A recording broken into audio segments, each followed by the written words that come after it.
So there's this photograph of famous film editor Walter Murch, and he's in his editing bay in Los Angeles. And the photo is black and white. It's probably taken in the mid 80s or so. And he's holding up this strip of 35 millimeter film to the light, and he's squinting. And you can see behind him, there's more film that's hanging like laundry. There's thousands of feet of it. Now, Walter Murch has edited films that we've all seen, right? Apocalypse Now, The English Patient, Godfather Part 1 and 2, so many films. Films where a single cut changes the meaning of everything that came before it. And in this particular photograph, he looks tired. I don't think it's from the actual work. I don't think it's because he's pulling late nights. I think part of it is the fact that he knows the film that he's holding, that is probably someone's favorite take. The actor nailed it. The DP got the light just so perfect. The sound is clean. The wardrobe looked impeccable. And Murch, in all his film genius, is about to kill it. He's going to decide that it's no longer going to exist. It won't make the final cut. But this episode is not about movies. My name is Patrick Fuller, and this is the Terrible Photographer Podcast, where we have honest conversations about creativity, identity, and discovering your voice. This is a bonus episode, actually. It's part of a loose series I've been calling Basics Deconstructed. I write these episodes as I have time, as I feel inspired. And so the idea for these episodes is really quite simple. I take the most basic concepts in photography, the words that we throw around like we understand them, we take them apart, we examine them, and we try to put them back together. And it's not to teach you how to use them necessarily, but to remind you what they actually are. In today's episode, I'm calling it Editing is Violence. Today, we're going to talk about three things. We're going to talk about choice, loss, and authority. If this is your first episode, welcome. My name is Patrick. Feel free to jump around. These episodes are in no particular order. And as always, you can email me anytime with questions, thoughts, hate mail. I respond to everything. My email is in the show notes. So with that said, let's get into it.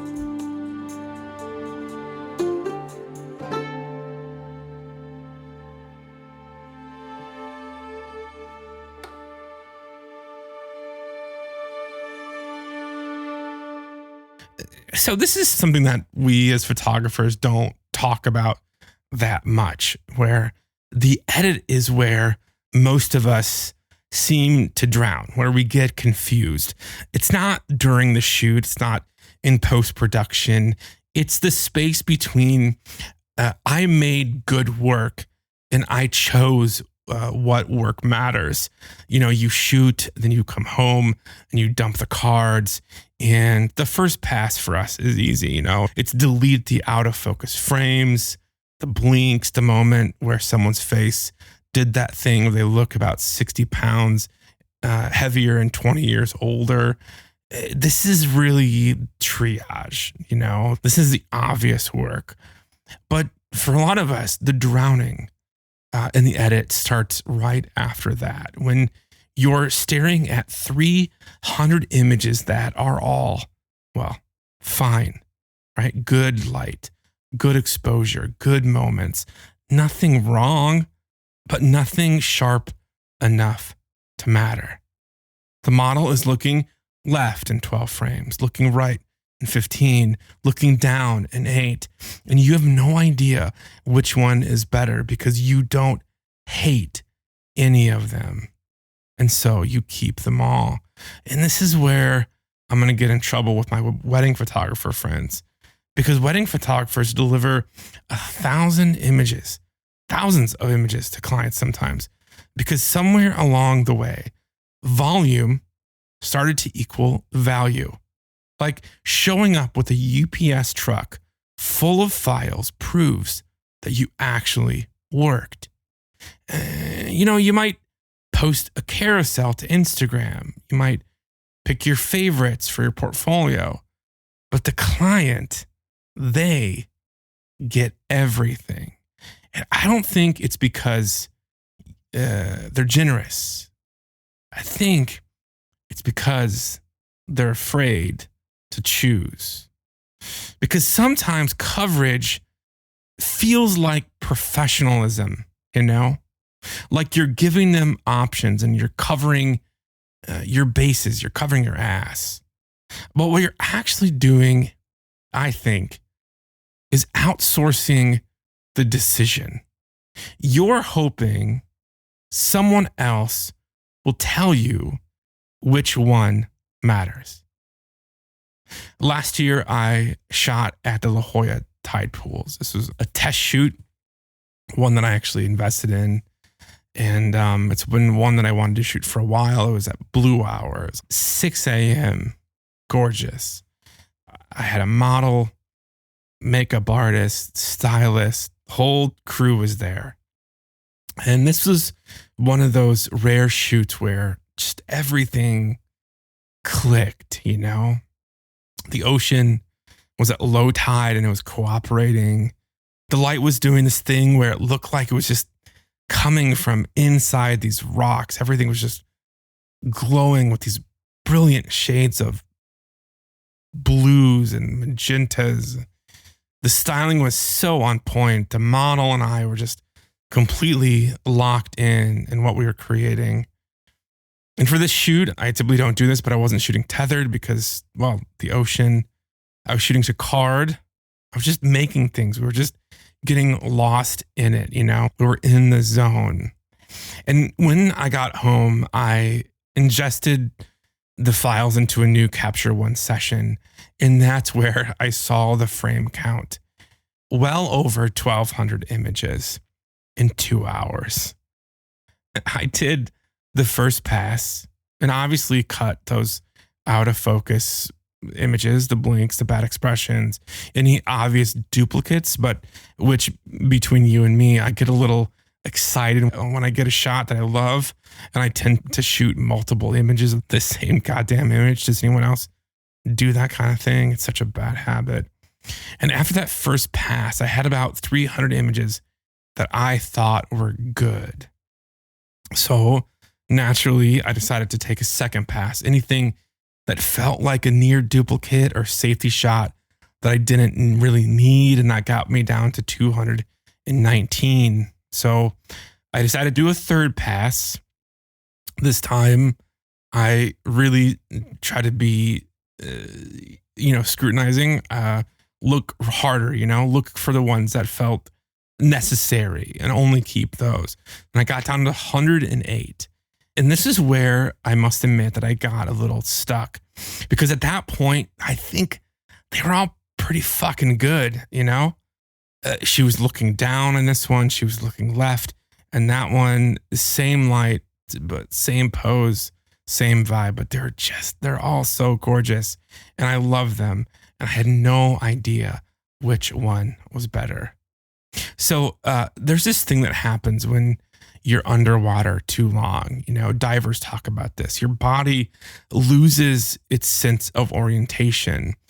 Buoyancy cancels gravity. Your inner ear stops giving you reliable information. Visual cues lie. You start seeing things.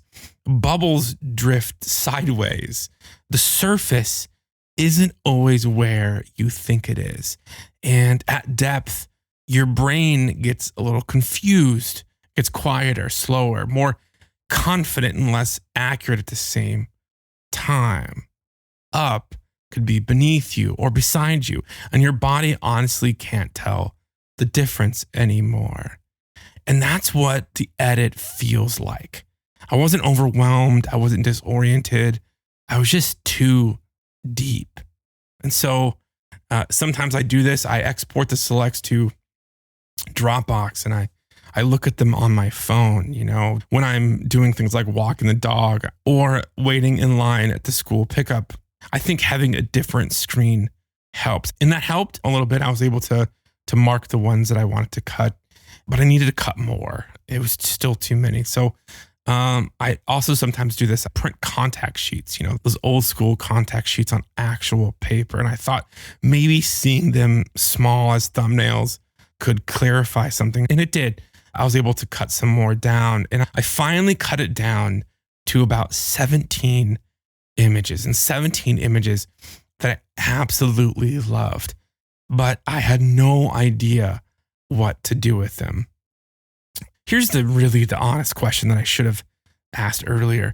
If this were the only photograph anyone ever saw from this shoot, would I be okay with that? Not, is this a good image? Not, does this show my range? Just, could this particular image stand alone? And the moment you ask that question, really ask it, really be honest with yourself. Most of your images begin to die, not because they're bad, because they're dependent. They need context, They need alternatives. They need you to explain why they matter. But great images don't need that.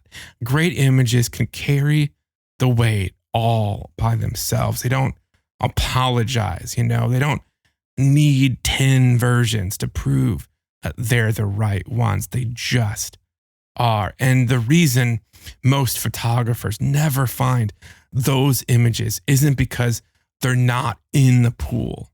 They're not in the files. It's because they're too afraid to let everything else drown.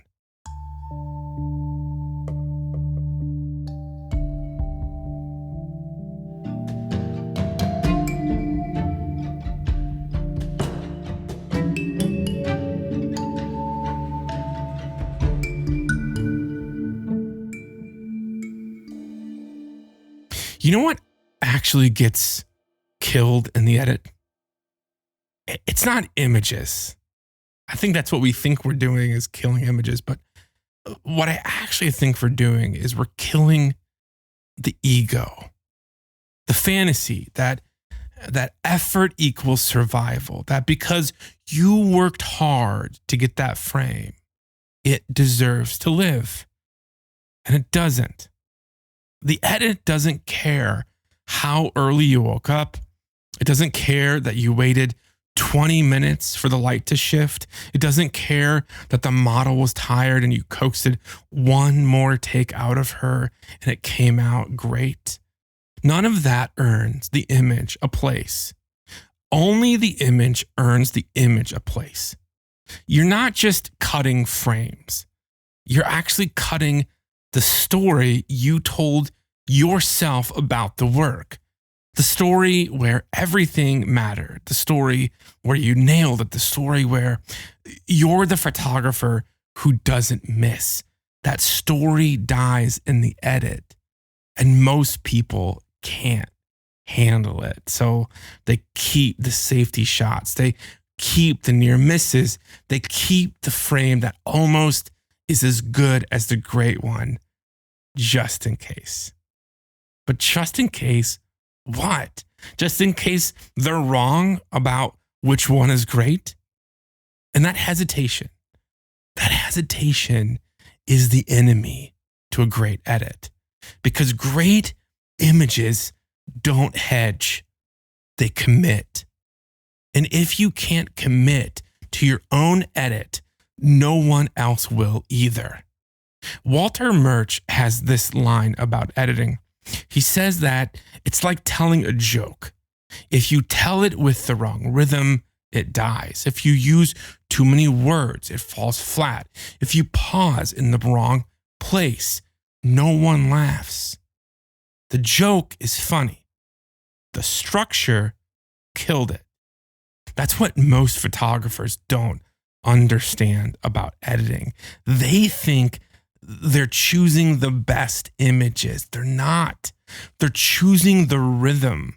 Your portfolio isn't an inventory. It's not a catalog or archive of everything that you're capable of. It's not proof that you showed up. It's a story. And stories need pacing. They need silence between the beats. They need contrast. They need images that let the other images breathe. And if you deliver 1,000 wedding photos, you're not giving the couple a story.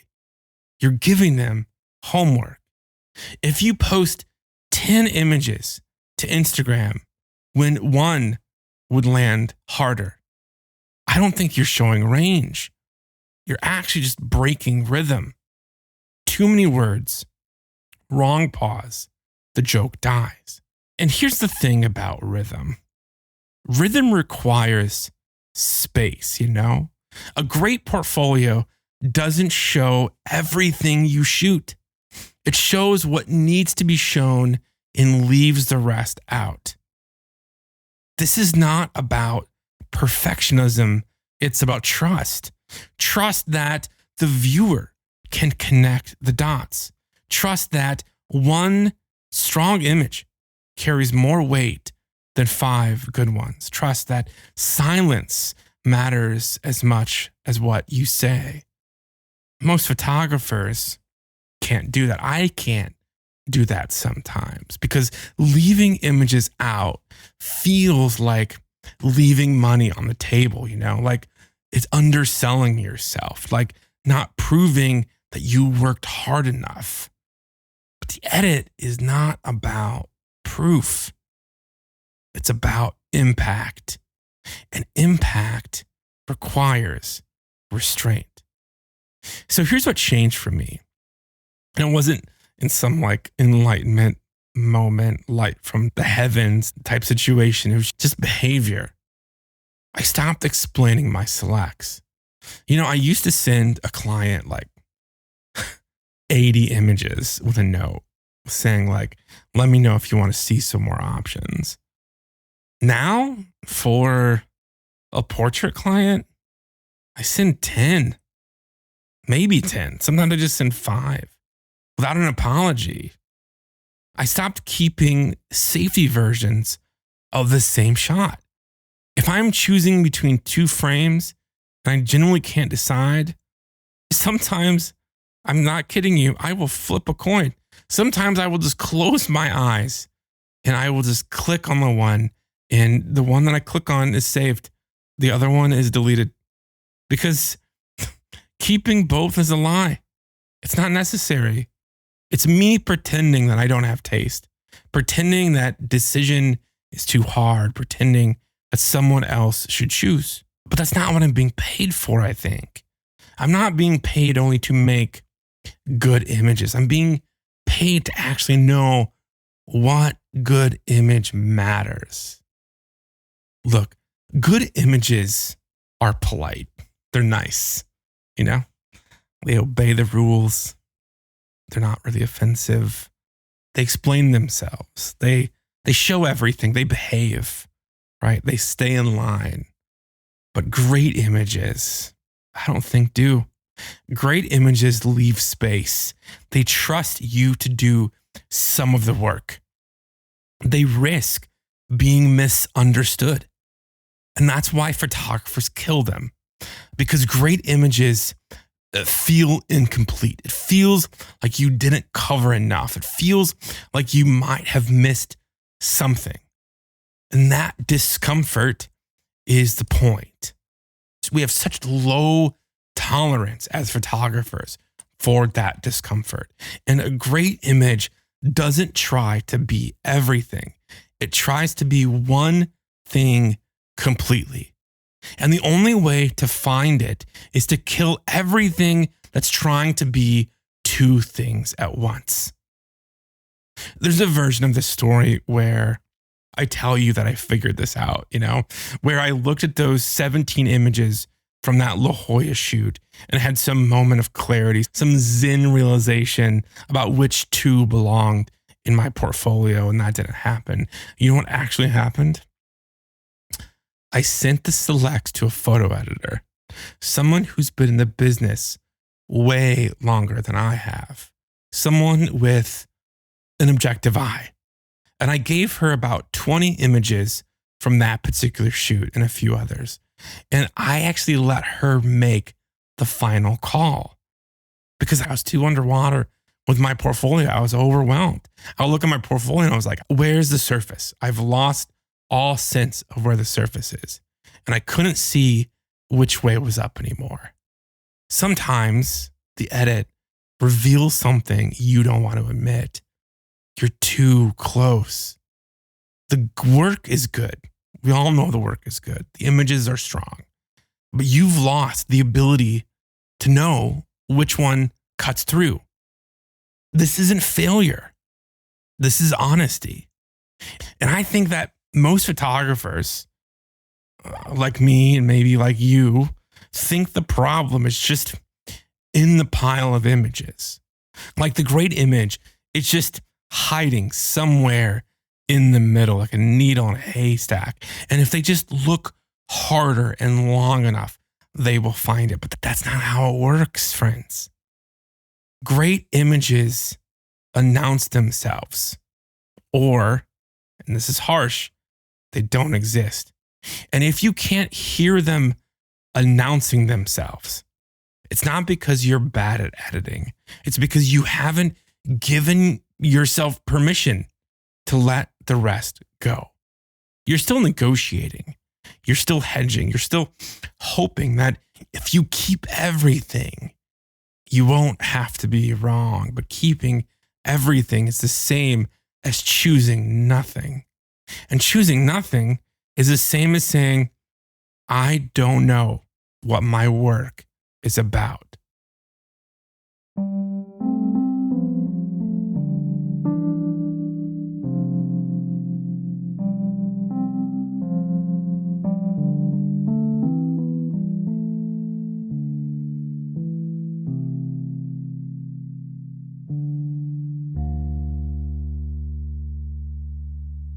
Look, the hardest part of editing is not technical.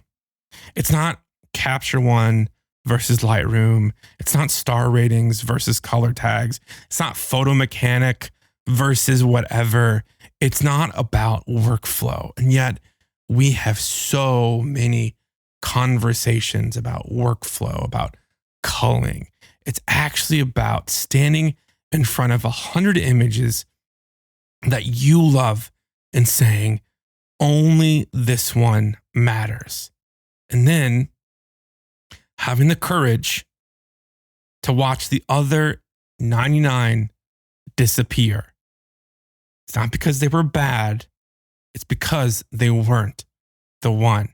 Back to Walter Murch and his editing bay with his film strips. You know, the film was hanging like laundry, thousands of feet of it, days of work, weeks, months maybe for one project. And he's holding up one strip to the light. And he's deciding. He's